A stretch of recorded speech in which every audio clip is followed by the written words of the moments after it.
Lecture du livre L'histoire de la rédemption d'Ellen White. Chapitre 12. Jacob et Ésaü. Ce chapitre est basé sur Genèse 25, 19-34, 27, 1-32. Dieu connaît la fin dès le commencement. Il savait donc, avant même leur naissance, quel serait le caractère de Jacob et d'Ésaü. Il savait qu'Ésaü n'aurait pas un cœur enclin à lui obéir. Le Seigneur répondit à la prière angoissée de Rebecca et lui annonça qu'elle aurait 2 enfants, dont l'aîné serait assujetti au plus jeune. Il lui prédit l'avenir de ses 2 fils, à savoir qu'ils seraient à l'origine de 2 peuples, dont l'un serait plus fort que l'autre, et que le plus grand serait dominé par le plus petit. Le premier-né bénéficiait d'avantages et de privilèges particuliers dont ne jouissaient pas les autres membres de la famille.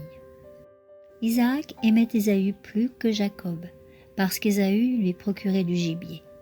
Il admirait le courage et l'audace avec lesquels ce fils chassait les animaux sauvages. Jacob, lui, était le préféré de sa mère, parce que sa douceur convenait mieux à son cœur de femme. Elle avait appris à Jacob ce que Dieu lui avait fait savoir, que l'aîné de ses 2 fils serait soumis au plus jeune. Or, dans l'esprit du jeune Jacob, cela signifiait que cette promesse ne pouvait pas se réaliser aussi longtemps qu'Ésaü possédait les privilèges qui appartenaient de droit au premier-né. Un jour qu'Ésaü revenait des champs, très affamé, Jacob profita de l'occasion pour en tirer avantage. Il consentirait à lui offrir du potage aux lentilles qu'il avait préparé à condition qu'Ésaü renonce totalement à ses droits. C'est ainsi qu'Ésaü vendit son droit d'aînesse à Jacob. Ésaü épousa 2 femmes idolâtres, ce qui fut une cause de profonde tristesse pour Isaac et Rebecca. Malgré cela, Isaac préférait Ésaü à Jacob. Quand il vit sa fin approcher, il demanda à Ésaü de lui préparer un plat de viande, afin qu'il puisse le bénir avant de mourir. Ésaü n'avait pas dit à son père qu'il avait vendu, sous serment, son droit d'aînesse à Jacob. De son côté, Rebecca avait entendu ce qu'Isaac avait demandé à Ésaü, et elle se souvint des paroles du Seigneur. L'aîné servira le plus jeune. Genèse 25, 23.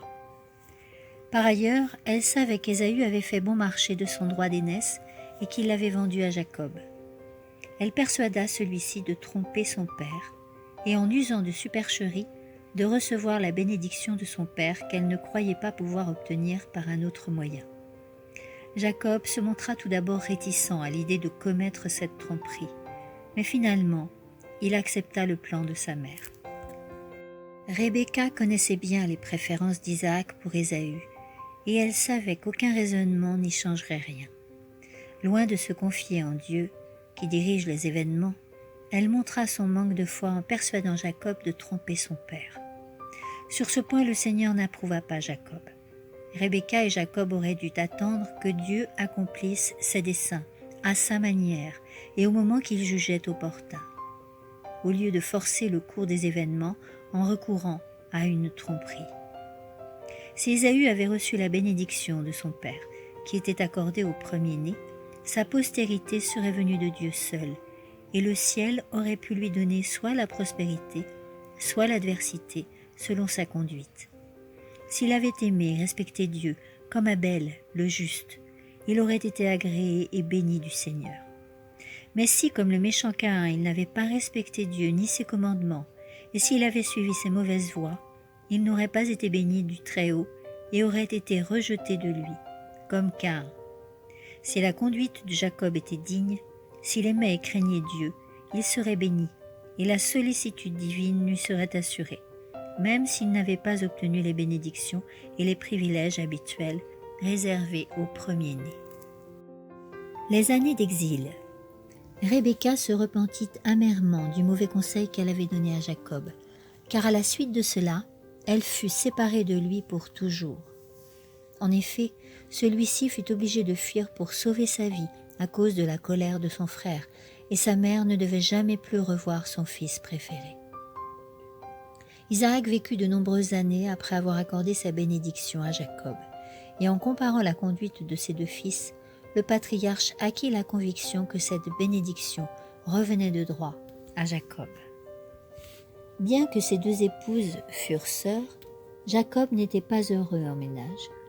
Il avait passé un contrat de mariage avec Laban pour pouvoir épouser sa fille Rachel, qu'il aimait. Après que Jacob eut travaillé pendant 7 ans à son service pour obtenir la main de Rachel, Laban usa de supercherie à son égard et lui donna Léa comme épouse.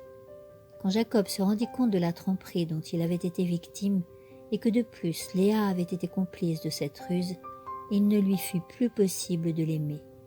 En fait, Laban, oncle de Jacob, voulait profiter le plus longtemps possible des services de son neveu. C'est pourquoi il le trompa et lui donna Léa à la place de Rachel. Jacob reprocha à Laban de n'avoir tenu aucun compte de ses sentiments et de lui avoir donné Léa qu'il n'aimait pas. Néanmoins, Laban supplia Jacob de ne pas la répudier, car à l'époque, un tel geste était considéré comme un grand déshonneur, non seulement pour l'épouse, mais pour la famille tout entière. Jacob se trouva donc dans une situation très délicate, mais il décida de garder Léa et d'épouser aussi Rachel. Mais Léa fut beaucoup moins aimée que sa sœur. Laban se comportait en égoïste à l'égard de Jacob. Il cherchait uniquement à tirer profit des fidèles services de Jacob. Ce dernier aurait quitté depuis longtemps son oncle rusé s'il n'avait craint de rencontrer Ésaü. Un jour, Jacob apprit que les fils de Laban disaient « Jacob s'est emparé de tout ce qui appartenait à notre père. C'est de cette façon qu'il s'est constitué toute sa richesse. » Il s'aperçut aussi que Laban n'avait plus à son égard la même attitude qu'auparavant. Genèse 31, 1 à 2. Jacob fut attristé et désemparé. Il présenta son cas au Seigneur et lui demanda de le diriger. Dans sa bonté, l'Éternel répondit à ses appels de détresse. « Retourne au pays de tes parents, auprès de ta famille. Je serai avec toi. » Jacob fit venir Rachel et Léa au champ où étaient ses troupeaux pour leur dire « Je m'aperçois que votre père n'a plus à mon égard la même attitude qu'auparavant, mais le Dieu de mon père a été avec moi. Vous savez bien que j'ai servi votre père de toutes mes forces. Pourtant, il a changé 10 fois mon salaire. Mais Dieu ne l'a pas laissé me faire du tort. » Genèse 31, 3 à 7. Jacob raconta à ses 2 femmes le songe qu'il avait reçu de Dieu, d'après lequel il devait quitter Laban et retourner dans sa famille. Rachel et Léa lui dirent qu'elles n'approuvaient pas les agissements de leur père.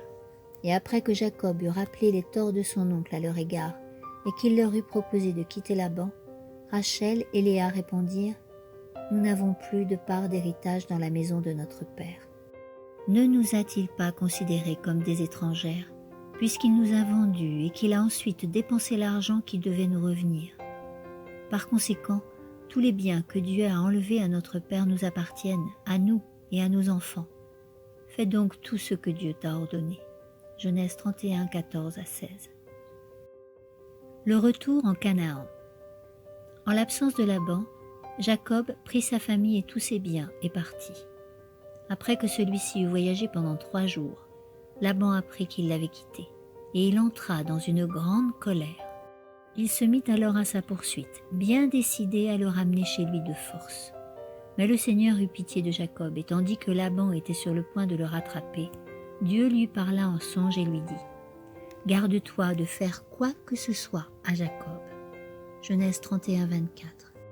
Autrement dit, il ne devait ni l'obliger à revenir chez lui, ni lui faire des promesses mirifiques. Quand Laban se trouva devant Jacob, il lui demanda pourquoi il était parti comme un voleur, en emmenant ses filles comme des captives prises par l'épée. Et il ajouta « Ma main est assez forte pour vous faire du mal. Mais le Dieu de votre père m'a dit hier « Garde-toi de parler à Jacob ni en bien ni en mal. » Jacob rappela alors à Laban la mesquinerie dont il avait fait preuve à son égard, ne cherchant toujours que son avantage. Puis il dit à son oncle qu'il avait agi avec droiture envers lui. « Jamais je ne t'ai rapporté une bête tuée par les animaux sauvages.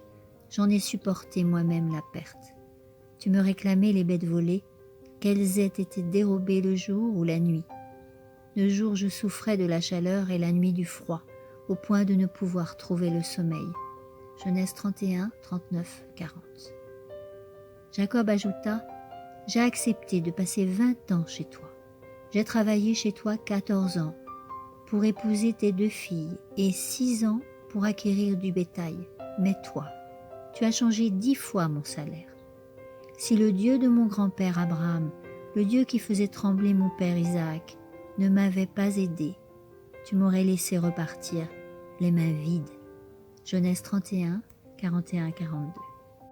Sur ce, Laban donna à son neveu l'assurance qu'il avait de l'affection pour ses filles et pour leurs enfants, et que par conséquent il ne leur ferait pas de mal.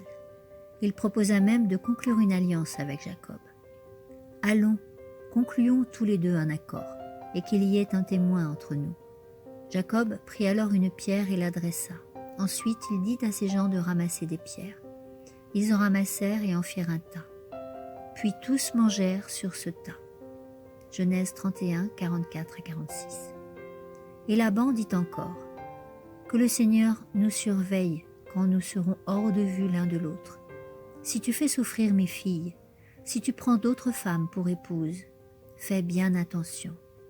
Ce n'est pas un homme qui est témoin entre nous, mais Dieu lui-même. » Genèse 31, 49-50. De son côté, Jacob fit devant Dieu la promesse solennelle qu'il ne prendrait pas d'autres femmes. Laban dit à Jacob, « Regarde ce tas de pierres que j'ai placé entre nous, regarde cette pierre dressée. Ce tas et cette pierre sont pour nous des témoins. Je ne dois pas les dépasser dans ta direction avec de mauvaises intentions, ni toi non plus dans ma direction. Que le Dieu d'Abraham et le Dieu de Nahor soient juges entre nous. » Alors Jacob prêta serment par le Dieu qui faisait trembler son père Isaac. Genèse 31, 51-53. Tandis que Jacob poursuivait son chemin, les anges de Dieu le rencontrèrent. Quand il les vit, il dit « C'est le camp de Dieu ». Genèse 32, 2. Il vit en songe les anges du Seigneur qui se tenaient autour de lui, et il envoya un message empreint d'humilité et d'esprit de conciliation à son frère Ésaü. Les messagers revinrent dire à Jacob, « Nous sommes allés trouver ton frère Ésaü. Il marche à ta rencontre avec 400 hommes. » Jacob fut saisi d'une très grande peur. Il sépara en 2 groupes les gens qui étaient avec lui, ainsi que les moutons et les chèvres, les bœufs et les chameaux. Il se disait, « Si Ésaü s'attaque à un groupe, l'autre pourra échapper. » Ensuite, Jacob pria.